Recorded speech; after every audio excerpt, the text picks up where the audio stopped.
தேவன் எழுந்தருளுவார். அவர் எழுந்தருளும் போது அவருடைய சத்துருக்கள் ஓடி போவார்களாம். எப்படி ஓடி போவார்களாம்? சிதறுண்டு ஓடி போவார்கள். தாவீதின் வாழ்க்கையின் அனுபவத்திலே வேதம் அழகாய் சொல்லுகிறது, தண்ணீர் உடைந்து ஓடுவது போல.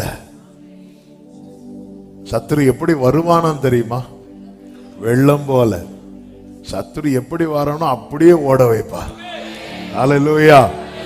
வெள்ளம் போல சத்துரு வரும்போது தண்ணீர் உடைந்து ஓடுவது போல அவர் அப்படி ஓட வைக்கிற போது 3வது வசனத்திலே சொல்லப்பட்டிருக்கிறது, நீதிமான்களோ, தேவன் எழுந்தருளும் போது நீதிமான்களுக்கு என்ன உண்டாகும் தெரியுமா?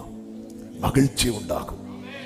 அங்கு சொல்லப்பட்டிருக்கிற தேவனுக்கு முன்பாக மகிழ்ந்து களி கூர்ந்து ஆனந்த சந்தோஷம் அடைவார்கள். இங்க என்ன சொல்லப்பட்டிருக்கிறது? இந்த வசனத்தை பார்க்கும்போது என்ன நம்மால கண்டு கொள்ள முடியும் தெரியுமா? தேவன் எழுந்தருளும் போது யார் யாருக்கு அவருக்கு முன்பாக நிற்க முடியுமோ அவர்கள் சந்தோஷப்படுவார்கள். நிற்க முடியாதவர்கள் ஓடி போவார்கள்.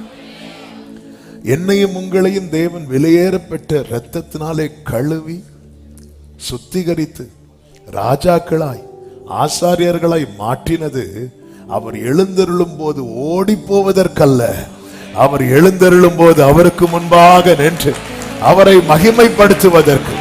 ஹல்லேலூயா.